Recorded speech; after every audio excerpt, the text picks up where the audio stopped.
WordPress dashboard එකේ දැන් අපි කතා කරන්නේ menus පිළිබඳව. දැන් අපි ඉන්නේ appearance වල menu කියන කොටසේ. එතකොට මේ වගේ දකින්න පුළුවන් මේ create your first menu below කියලා. එතකොට menu එක කියලා කියන්නේ මේ කොටසට. මේ තියෙන්නේ menu එක. දැන් මේ auto create වෙච්ච menu එකක් තමයි තියෙන website එකේ. අපි දැන් හදන්නේ අපේම menu එකක් create කරන්න. ඒ සඳහා menu name එකක් ඕනේ. අපි දාමු first කියලා. first menu එක create කරන්න තියෙන create menu කියලා තෝරගන්න ඕනේ. click කරන්න තියෙන create menu එක.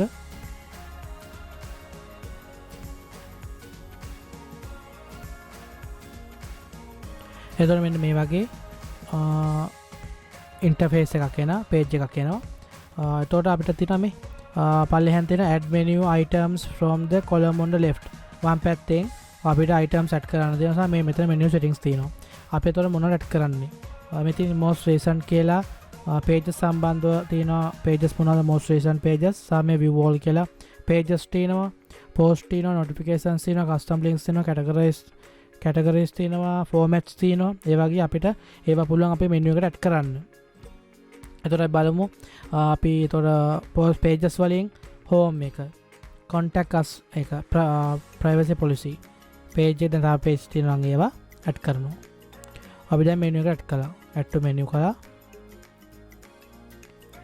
දැන් menu එකට add වෙලා තියෙනවා. දැන් මේ home එක කියලා කියන්නේ custom link එකක්. අපි මේක මෙහෙම බැලුවොත් මෙතින් URL එක bigfoot.com/blog ඒ home එකට තමයි යන්නේ. දැන් උඩට මේ ක්ලික් කළාම උඩට එනවා. එතකොට contact us එක අපි අන්තිමට දාමු. ඊට පස්සේ home privacy policy contact us කියලා. දැන් අපිට පුළුවන් දැන් pages එක උඩට දැන් post අපි බලමු. post එකේ අපිට පුළුවන් මොනවා හරි දාන්න. අපි දාමු නෑ අපි post නෙමෙයි. ඒක post එකක් නේ. විශේෂ post ශ්‍රී ලංකා කියන්නේ විශේෂ post එකක් කියලා ඉදලා අපි ඒක add කරමු. හරි ශ්‍රී ලංකා එක අපි home එකට පල්ලෙහෙන් යටින් home එකේ යටතේ home කියන menu එකේ යටතේ ශ්‍රී ලංකා දාන්න පුළුවන්. එම නිසා අපි නෑ අපි ශ්‍රී ලංකා ප්‍රධාන දැක්කනේ මේ sub item කියලා තියෙන්නේ. දැන් අපි ශ්‍රී ලංකා ප්‍රධාන එකට දාන මේ menu එකට දානවා. ඊට පස්සේ අපි page post වලින් අපි මෙතන notifications no items custom links අපිට create කරන්න පුළුවන්. link එකක් දාලා link text එක මේ home එක වගේ අපිට එහෙම custom links add කරන්නත් පුළුවන්. ඊට පස්සේ අපි යමු categories වලට. categorize අපි අතරම post දැම්ම categorize මේ හේතුව නිසා. දැන් අපි travel කියන category එක සහ Asia කියන category එක add to menu කරමු. ආවනේ. දැන් අපි travel කියන category එක home එක මෙන්න මේ මෙතෙන් තියමු. හරි. Asia කියන එක travel එක යටතේ තියමු. ශ්‍රී ලංකා ආසියාව යටතේ ආසියා කියන menu එක යටතේ sub menu එක යටතේ. ඒකේ sub මේකේ travel එකේ sub menu එක sub item එක Asia එකේ sub item එක ශ්‍රී ලංකා. ඊට පස්සේ ඕනනම් අපිට India South Asia නෙමෙයි තව එකක් තිබ්බා South Korea දාන්න පුළුවන් menu එකට. ඉන්දියාව ශ්‍රී ලංකාවට යටින් ශ්‍රී ලංකාවත් එක්කමනේ ශ්‍රී ලංකාව විදිහටම. හරි South Koreaත් එහෙමයි. ඊට පස්සේ හරි එච්චර ඉවරයි. categories වලින් ඉවරනේ මේ formats වලින් no items. ඊපස්සේ මේක save menu කරන්න තියෙන්නේ. දැන් අපිට තියෙන මේ first has been updated කියලා menu එක update වුණා කියලා. ඊට පස්සේ මේ manage location මගින් අපිට පුළුවන් menu එකේ location එක තීරණය කරන්න. manage location වලට යන්න. එහෙම නැත්නම් මේකේ settings වලින් පුළුවන්. දැන් manage location වල මේ top navigation සහ main navigation කියලා තියෙනවා. ඒකේ website එකේ මොනවා හරි විශේෂ තැන් දෙකක් හරි top සහ main කියලා navigation දෙකක්. අපි මේ දෙකටම අපි first එක දාමු. තව menu එකක් තියෙනවා මේකට තමයි main navigation වෙනම දාන්න පුළුවන්. අපි මේ දෙකම දාමු. save කරමු.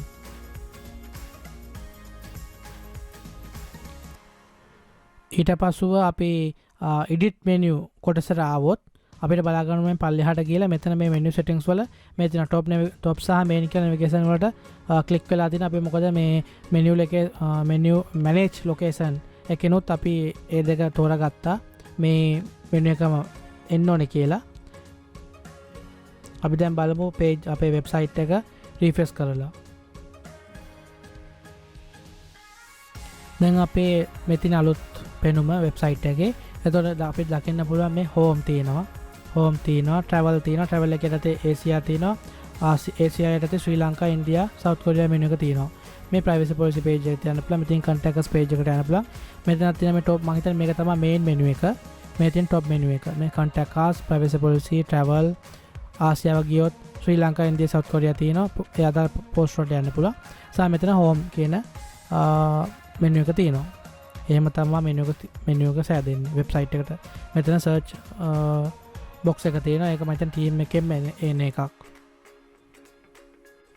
දැන් අපි කතා කරන්නේ WordPress වල plugins පිළිබඳව. plugins වලට දැන් අපි plugins වල install plugins තෝරගත්තාම දැන්ට අපි install කරලා තියෙන plugins අපිට දකින්න පුළුවන්. ඒ වලින් මෙතන active තියෙනවා 7ක්, inactive තියෙනවා 2ක්, recently active තියෙනවා 1 එකක්, must use 1. ඕල් 9ක් තියෙනවා. දැන් මේ මෙතන ඒ කියන්නේ 9ෙම එකිනෙක plugins වලට මේ දකින්න පුළුවන් මේක active වෙලා නැහැ. මේක active වෙලා තියෙන මේ classic editor plugin එක. ඒකෙන් තමයි අපි post pages edit කිරීම සිද්ධ කළේ classic editor එකෙන්. ASP contact form 7 එක තියෙනවා. easy update manager මෙන්න මේක තෝරාගත්තේ. දැන් අපි පාවිච්චි කරන Magnus theme එක. මේ තියෙන Magnus theme එක අලුත් version එක ඇත්තම මීට වඩා මේ magazine එකක් නෙමෙයි කැතම කැත interface එකක් තියෙන theme එකක් බටපත් වුණා update වුණාට පස්සේ. ඉතින් මම ඒක අප්ඩේට් නොකර ඉන්න තීම් එක විතරක් අප්ඩේට් නොකර ඉන්න මේ easy update manager කියන plugin එක පාවිච්චි කරනවා. එතකොට අපි බලන්න පුළුවන් dashboard එකේ මේ plugin එක නිසා easy updates manager කියන plugin එක නිසා මේ dashboard එකේ මේ updates options කියලා අවිලා තියෙනවා. ඉතින් එතකොට ඒකේ අපි මේ ඕන එක general settings වල නම් මේ ඔක්කොම disable කරන්න පුළුවන් updates. ඒ කියන්නේ අලුත් version එන එක නැතර කරන්න පුළුවන්. නැත්නම් මේ WordPress update වෙන එක නතර කරන්න පුළුවන්, plugin update වෙන එක නතර කරන්න පුළුවන්. එහෙම තමයි theme update මම theme එකක් disable කරලා තිනවා. ඕනනම් මට enable කරන්න පුළුවන්. හේතුව මට themes වලට ගිහිල්ලා මේ themes වලට ගිහිල්ලා මේ අදාළ theme එක විතරක් block කරන්න පුළුවන් theme එක update වෙන එක විතරක්. එතකොට මේ අදාළ theme එකේ interface එක කවදාකවත් වෙනස් වෙන්නේ නැහැ. මේක මාර Magnus එකේ විශේෂ හේතුවක් නිසා තමා මේක මම පාවිච්චි කළේ. එහෙම නැත්නම් ඇත්තටම මේ අප්ඩේට් එක මේක පාවිච්චි නොකළ යුතුයි. මොකද සාමාන්‍ය theme එකක් අප්ඩේට් වෙනවා නම් ඒක ගොඩක් හොඳ තත්ත්වයට මේ ගිහින් තමයි අප්ඩේට් එක කරන්නේ. plugin එකක් අප්ඩේට් කරනවා නම් ඊට වඩා හොඳ interface එකට පහසුකම් සහිතව යන්න තමයි අප්ඩේට් කරන්නේ. නමුත් මේ දැන් මේ theme එකේ විතරක් අර අප්ඩේට් කරලා තියෙන වැඩක්ම නැති interface එකක් සහිත theme එකක් විදියට. ඒක නිසා තමයි මම මේ easy update manager කියන plugin එක තෝරගෙන තියෙන්නේ භාවිතා කරන්නේ. ඉතින් මම ඔයාලටත් මේ theme එක දෙනවා. ඔයාලටත් පුළුවන් use කරන්න. එතනදී මේ theme එක අර update වීම වැළැක්වීම සඳහා ඔයාලට පුළුවන් easy update manager plugin එක තෝරගන්න. ඒ වගේම විවිධ අවස්ථා විවිධ තැන්වලදී මේ plugin මේ updates වළක්වන්න හේතු කාරණා එන්න පුළුවන්. එතකොට මේ වගේ plugins පාවිච්චි ගන්න පුළුවන්. ඒ නිසා අපිට ඕනෑම අවස්ථාවයක් ආවොත් ඕනෑම plugin එකක් තියෙනවා පාවිච්චි කරන්න. දැන් මට ආව අවස්ථාවයක් update වෙන එක නවත්තන්න. එතකොට update වෙන එක නවත්තන්න ඕන හින්දා මම ඒ සඳහා plugin එකක් පාවිච්චි කළා. ඒ වගේම anti spam ඒ සඳහා plugin එකක් තියෙනවා. මේ editor plugin එකක්. මේ form සඳහා contact us form එක වෙනුවෙන් plugin එකක්. ඒ වගේ ඕනෑම අවස්ථාවයක් වෙනුවෙන් plugins තියෙනවා. මේ Mojo Marketplace එක වෙනුවෙන් තියෙන plugin එක. මේ form එක වෙනුවෙන් තියෙන plugin එක. අපි බලමු මොන වගේ plugins ද තියෙන්නේ කියලා. ඒකේ add new plugin වලට යන්න. දැන් add new plugin වලට ගියාම plugins වල add new කොටසට ගියාම මේ වගේ dashboard එකේ කොටසක් තමයි එන්නේ. මේ plugin dashboard එක plugin පිළිබඳ plugin තියෙන මේ අතරම plugin list කරලා තියෙන කොටස. එතකොට අපිට බලා ගන්න පුළුවන් විවිධ ආකාරයේ plugins නේ මෙතන මුලින්ම display වෙන්න ගොඩක් අය හැමෝම වගේ පාවිච්චි කරන ප්‍රසිද්ධම plugins ටික. එතකොට ගත්තොත් මේ anti spam සඳහා ඔය virus වගේ දේවල් protect වීම සඳහා ආරක්ෂා වීම සඳහා පාවිච්චි කරන plugin එකක්. මේක ගත්තොත් social sharing ඒ වගේ backup security ඒ වගේ අවශ්‍යතාව වෙනුවෙන් පාවිච්චි කරන plugin එකක්. මේ classic editor එක අර බ්ලොක් එඩිටර් එක නැතුව පාවිච්චි කරන්න තියෙන ඔප්ෂන් එක. මේ bbpress සහ wordpress කියන්නේ ෆෝරම් හදා ගැනීම සඳහා උපකාරී වෙන ප්ලගින් දෙකක්. මේ තියෙන ෆෝරම් software කියලා. ඒ වගේම community පාසුකම් community එකක් හදා ගන්න මේ දෙක පාවිච්චි කරන්න පුළුවන් bbpress සහ wordpress. ඒ සඳහා මේ අව settings පිළිබඳ ඕන තරම් මේ ගයිඩ්ස් තියෙනවා ඉන්ටර්නෙට් එකේ. YouTube එකේ ඕන සර්ච් කරන්න පුළුවන්. සර්ච් කළා ඒ අද ඕනෑම විශේෂ ප්ලගින් එකක් මේ වගේ ප්ලගින්ස් තියෙනවා විශේෂ ප්ලගින් එකක් ඒ ගැන විශේෂ දැනුමක් ඕනේ නම් ඉන්ටර්නෙට් එකේ සර්ච් කරන්න පුළුවන්. ඕන තරම් මේ ස්ටෙප්ස් ගයිඩ්ස් ටියුටෝරියල්ස් තියෙනවා බලා ගන්න. YouTube එකේ පාව ගොඩක් තියෙනවා.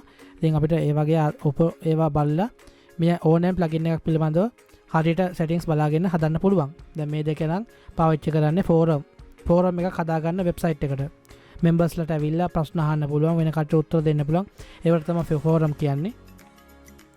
ඊට පස්සේ අපිට ඕනේ නම් ඕනම ප්ලගින් එක සර්ච් කරන්න පුළුවන්. දැන් මම ක්ලොක් කියලා සර්ච් කළොත් ක්ලොක් එකට ක්ලොක් එකක් ලබා දෙගෙන ඔල්ලෝසුවක් වෙලාවක් ඇඩ් කරන්න වෙබ්සයිට් එකට ඊට අදාළ ප්ලගින්ස් ඩිස්ප්ලේ වීම සිද්ධ වෙනවා. මේ තියෙන ඒ ක්ලොක් එක සම්බන්ධ ඕනම එකක්. දැන් මෙතනදී count down and clock plugin එකක්.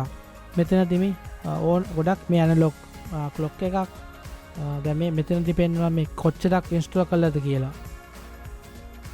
දැන් අපිට ඕනම අවශ්‍යතාවයක් මේ plugins වෙනුවෙන් පාවිච්චි කරන්න පුළුවන්. දැන් clock නේ අපිට සර්ච් කළේ. අපි හිම snow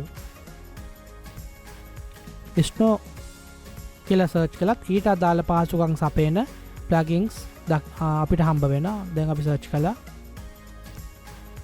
මේ තියෙන snow effect වෙබ්සයිට් එකට දාන්න පුළුවන්. ඒ වගේ මේ storm display falling now snowfalls on the front of your WordPress website for festival presentation. ඔය නත්තල් කාට වගේ වෙබ්සයිට් එකට හිම වැස්සක් වැටෙනවා වගේ උඩින් අන්න ඒ වගේ එක එක මේ features පහසුකම් අපිට ඇඩ් කරගන්න පුළුවන් මේ plugin වලින්. දැන් අපි slide කියලා search කළොත් මේ meta slider ඒ වගේ මෙතන මේ slide anything කියලා ඔය slide කරන්න දැන් අපි ආටිකල් එකකට දාන්නම් ඔය image කිහිපයක් slide කරන්න පුළුවන් වෙන්න auto slide වෙන්න නම් නැත්නම් පිස්ටට ඇවිල්ලා ඒ වෙබ්සයිට් එකට එන කෙනාට ඇවිල්ලා sliding කරන්න නම් ඒ වගේ මේ sliding සඳහා මේ plugin උස් තියෙනවා. දැන් අපි slide කියලා search කළාම ඊට අදාළ plugins තමයි එන්නේ. responsive touch slider ඒ වගේ අපේ අවශ්‍යතාවයට අනුව ඕන ප්ලගින් එකක් මේකේ තියෙනවා. දැන් අපිට SEO කියලා සර්ච් කළත් search engine optimization තරම් වැදගත් වෙන plugin පව අපිට මේකෙන් ඉන්ස්ටෝල් කරගන්න පුළුවන්. search engine optimization පිළිබඳව ඉදිරි සාකච්ඡා කරනවා. දැන් මේ ප්‍රධාන පෙළේ plugin එකක් තමයි මේ Yoast SEO කියන එක. මේ all in one SEO pack. ඒ වගේ ගොඩක් මේකේ settings වලින් අපේ වෙබ්සයිට් එක search engine optimization friendly website එකකට පත් කරගන්න පුළුවන්. මේ ප්ලගින් පාවිච්චි කරලා. ඒ වගේම දැන් අපිට payment payment gateway ඔය කියන්නේ වෙබ්සයිට් එකට මොනවාරි PayPal to checkout ඒ වගේ payment gateways එකතු කරන්න ඕනේ නම් ඒ වගේ WooCommerce payment gate WooCommerce මගින් payment gateway එක කනෙක්ට් කරගෙන අපිට මොනවාරි කස්ටමර්ස්ලාට මුදල් ගෙවන්න පුළුවන් තත්ත්වයට වෙබ්සයිට් එකක් හදා ගන්න ඕනේ නම් ඊට අදාළ plugins උත් අපිට ඉන්ස්ටෝල් කරගන්න පුළුවන්. ඇක්ටිව් දාගන්න පුළුවන් වෙබ්සයිට් එකට ඇඩ් කරගන්න පුළුවන්. දැන් ප්‍රධාන පෙළේ මේ WooCommerce plugin එක. ඒතර WooCommerce plugin එකෙන් අපිට පුළුවන් products ඇඩ් කරගෙන WooCommerce plugin එක පාවිච්චි කරලා products ඇඩ් කරලා අපේ වෙබ්සයිට් එකට මොන හරි payment gate එකක් මගින් payment gate එකේ API keys පාවිච්චි කරලා ඒකට කනෙක්ට් කරලා ඒ අදාළ මේ customer එකට ඇවිල්ලා අපේ වෙබ්සයිට් එකේ මුදල් ගෙවලා මේ අදාළ මේ මිලදී ගැනීම ඕනෙම ප්‍රොඩක්ට් එකක් හරි සේවාවක් හරි මිලදී ගැනීම මේ WooCommerce plugin එක හරහා සිද්ධ කරන්න පුළුවන්. ඉතින් ලංකාවට WooCommerce plugin එක පාවිච්චි කරලා ලබා ගන්න පුළුවන් පහසුකම් සීමා සහිතයි. මොකද සමහරක් payment gateways අපිට support කරන්නේ නැහැ. ඒක නිසා වෙන අවස්ථාවලට අපිට යන්න පුළුවන්. ඒවා ඉදිරියට සාකච්ඡා කරනවා. දැන් අපි පල්ලයට ගිහිල්ලා බලමු මොනවද ඇවිල්ලා payment keyword එක යටතේ ඇවිල්ලා තියෙන plugins මොනවද කියලා. අපිට WooCommerce කියන plugin එක ප්‍රධාන වශයෙන් පාවිච්චි කරනවා. අපි ඒක ඉදිරියේදී payment gateway එක්කම සාකච්ඡා කරන්න මම බලාපොරොත්තු වෙනවා. ඊට පස්සේ මේ PayPal සඳහා payment gateway WooCommerce payment gateway එකක්. හැබැයි හොඳ reviews වගේක් ගන්න reviews නම් bad විදිහට තමයි අවිලා තියෙන්නේ. ඊට පස්සේ මේ mobile payments for WooCommerce කියලා plugin එකක් තියෙනවා. ඊට පස්සේ Stripe සඳහා payment gateway එකක්, PayPal කියලා තව එකක්, මේ Braintree කියලා payment gateway එකක් තියෙනවා. ඒවා ඔක්කොම ඉදිරියට සාකච්ඡා කරන මොනවද ලංකාවට පාවිච්චි කරන්න පුළුවන්, මොනවද ලංකාවට බැරි, මොනවද ලංකාවට අවස්ථාවක් දෙන්නේ නැත්තේ, ඒවා හැමදේම payment gateway යටතේ කතා කරනවා. එතකොට මේ PayPal Plus කියන එකට තියෙන payment gateway එකක්. තව ගත්තොත් පල්ලෙහාට මේ to checkout payment gateway එක ලංකාවට නම් approve කරගන්න පුළුවන්. ලංකාවට valid මේ ලංකාවට අවසර ලැබෙනවා මේ to checkout එක. ඒකත් payment gateway එක. ඊට පස්සේ විවිධ විවිධ payment gateways මේ Stripe සඳහා payment gateway එක. Amazon Pay එක මේ payment gateway ඒ සඳහා payment gateway එක. ඒ වගේ ගොඩක් payment gateways තියෙනවා. සමහරක් ඒවා ලංකාවට පාවිච්චි ලංකාව වෙනුවෙන් පාවිච්චි කරන්න පුළුවන්. සමහරක් ඒවා ලංකාවට පාවිච්චි කරන්න බෑ. නමුත් ඒවත් පාවිච්චි කරන්න පුළුවන් විදි තියෙනවා. වක්කාකාරව ගිහිල්ලා ලංකාවට ඒ හැමදේම payment gateways යටතේ ඉදිරියට සාකච්ඡා කරනවා. දැන් අපි බලන්නේ WordPress settings වල users පිළිබඳව. මේ users ඒ කියන්නේ profiles ඒ කියන්නේ කවුද මේ admin ලා පිළිබඳ විස්තරේ. දැන් අපි users වල all users ක්ලික් කරලා කවුද කියන්නේ වෙබ්සයිට් එකේ සමාජිකයෝ පිළිබඳ විස්තරේ. users අනුව අපිට දකින්න පුළුවන් දැන්ට මේ admin ඒ කියන්නේ මම තමයි මේ display වෙන්නේ මගේ profile එක. එතකොට දැන් මගේ email එක display වෙනවා. මේ ඉතින් ඒක මගේ private නිසා screen options වල මම මේ email එක disable කරලා තියෙන්නේ. email එක මේ click කළොත් මෙතන email එක display වෙනවා. එතකොට දැන් මේ හරි. දැන් මෙතනදී මේ admin එක තමයි දැන් තියෙන්නේ administrator. එතකොට මේ admin කෙනෙක් වුණොත් මේ සියලුම settings එයාට තියෙනවා. මම දැන් admin නේ. එතකොට මට පුළුවන් වෙන admin කෙනෙක්ව අයින් කරන්නත්. මේ edit කියලා තියෙනවා. මේකෙන් මේ පුළුවන් මේ delete කරන්න පුළුවන්. ඒ වගේ දේවල් තියෙනවා. admin ලට තමයි ඒව පුළුවන්. එතකොට අලුත් user කෙනෙක්ව අපි website එකට දානවා නම් එතකොට මේ add new එකෙන් තමයි add new click කරන්න ඕනේ. අලුත් user කෙනෙක්ව දැන් අලුත් කෙනෙක්ව අපේ website එකට add කරනකොට එතකොට මේ අනිවාර්යයෙන්ම user name එක දාන්න ඕනේ. හැබැයි user name එක වෙනස් වෙන්නේ නැහැ යාගේ. එතකොට WordPress වල විශේෂත්වය දෙනවා user name එක වෙනස් වෙන්නේ නැහැ. වෙනස් කරන්න බෑ. ඒක නිසා user name එක දාන්න ඕනේ. යාගේ email එක දාන්න ඕනේ. යාගේ first name, last name, website එක ඕනේ නැහැ. ඊට පස්සේ password එක so password කියන එකෙන් ඔන්න auto generate වුණා. ඒක අපිට පුළුවන් වෙනස් කරන්න. මේ ඕන අපිට පුළුවන් ඒක වෙනස් කරන්න.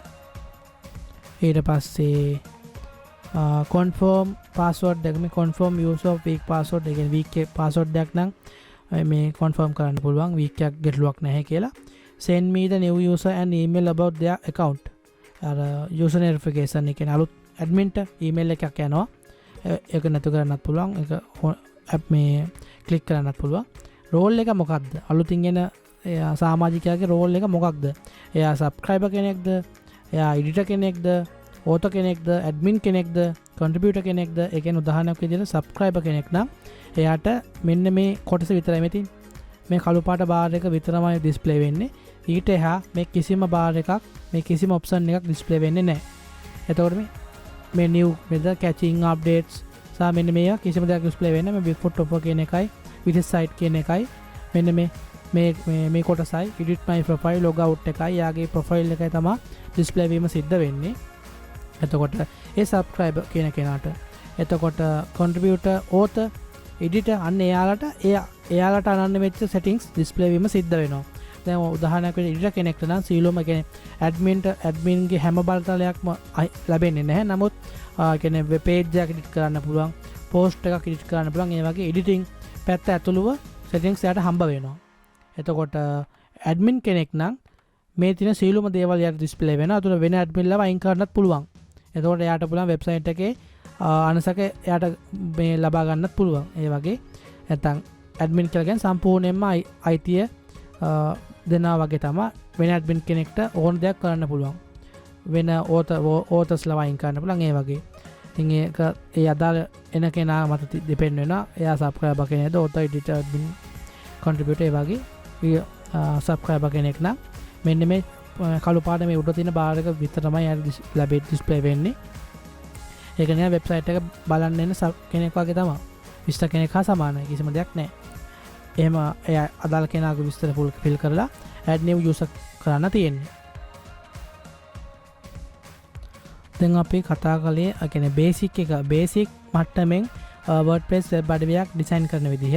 එතකොට අන්තිමට කතා කරන්න තියෙන්නේ මේ අපි දාගන්න plugins වල settings කොටස එක එක තැන්වල දකින්න බලන්න. අද මම updating plugin එකක් install කරගත්තනේ theme එක අප්ඩේට් වීම වැළැක්වීම සඳහා. එතකොට ඒකේ settings ආවේ මේ dashboard එකේ මේ dashboard එක මත තියෙන මේ තුන්වෙනි option එක විදියට. ඒ සමහරක් plugins වල options මේ settings මෙතෙන් දකින්න display වෙනවා. එහෙම නැත්නම් මේ tools කියන කොටස display වෙන්න පුළුවන්. එහෙම නැත්නම් settings කියන කොටස display වෙන්න පුළුවන්. අන්න ඒ වගේ එක එක තැන්වල අදාළ plugins වල settings display වෙනවා. නැත්නම් plugin එකටම අදාළ මේ WForm වගේ plugin එකටම අදාළ option එකක් මෙතන display වෙන්නත් පුළුවන්. ඒ plugin සම්බන්ධව. ඒ වගේම දැන් අපි කතා කළේ මේ අවසාන වශයෙන් අපි කතා කළේ web අඩවි basic එකෙන් කියන අලුත් කියන්නේ basic මට්ටමින් ඩිසයින් කිරීම. එතකොට සංකීර්ණ අවස්ථාවක් ගත්තොත් web අඩවි නිර්මාණය දැන් එතකොට මේ page builder options ගොඩක් තියෙනවා. ඒවා මේ ඉදිරියට සාකච්ඡා කරනවා. උදාහරණයක් විදිහට අපිට plugin පැත්තෙන් ගන්න පුළුවන් මේ plugin විදිහට page build කියලා search කළොත් මේ drag and drop මගින් ඉතා විශේෂ ලස්සන professional web pages අපිට ඩිසයින් කරගන්න පුළුවන්. web අඩවි ඩිසයින් කරගන්න පුළුවන් මේ page builder options පාවිච්චි කිරීමෙන්. දැන් මේ Elementor කියන page builder ගොඩක් හොඳයි. හොඳට පාවිච්චි කරලා මේ තවත් page builders අපිට දකින්න හම්බ වෙනවා. මේවා මගින් අපිට ලස්සන web pages websites හදා ගන්න පුළුවන්. ඒ වගේම post article ඕනෑක් හදා ගන්න පුළුවන් ඒ මගින්. ඉතින් අපි ඉදිරියේදී සාකච්ඡා කරන්න බලාපොරොත්තු වෙනවා. දැන් මේ සාමාන්‍ය මට්ටමින් web අඩවියක් නිර්මාණයනේ professional මට්ටමින් sales funnel landing pages අනිත් වගේ ඉහළ ඒ කියන්නේ මොනවා හරි සේවාවක් විකිණීම අරමුණින් දැන් අපි මොනවා හරි සේවාවක් අලෙවි කරනවා නම් මොනවා හරි products එකක් අලෙවි කරනවා නම් ඒ හා සම්බන්ධව web අඩවි නිර්මාණයේදී මේ වගේ basic මට්ටමින් web අඩවියක් නිර්මාණය කළා හරියන්නේ නැහැ. විශේෂ මේ sales funnels create කරන්න පුළුවන් සේවා තියෙනවා. ඒවා මගින් අපි web අඩවියක් නිර්මාණය කරන්න පුළුවන්. එතකොට ඒවලා professional මට්ටමේ web අඩවි නිර්මාණය කරන්න පුළුවන් අවස්ථා තියෙනවා. ඒවා පිළිබඳව ඉදිරියේදී සාකච්ඡා කරනවා. මේ අපි කතා කරේ web අඩවි නිර්මාණයේ බේසික්ම තියරි එක. බේසික් මට්ටමෙන් තමයි අතන මේ ටික සාකච්ඡා කළේ. ඊළඟ අදිරියකදී අපි මේක ප්‍රොෆෙෂනල් මට්ටමකට ඇවිල්ලා සම්පූර්ණයෙන්ම web අඩවි නිර්මාණය වෙන දිහාවකට අපි අරගෙන යනවා. මම අරගෙන යනවා සාකච්ඡාව ඉදිරියේදී.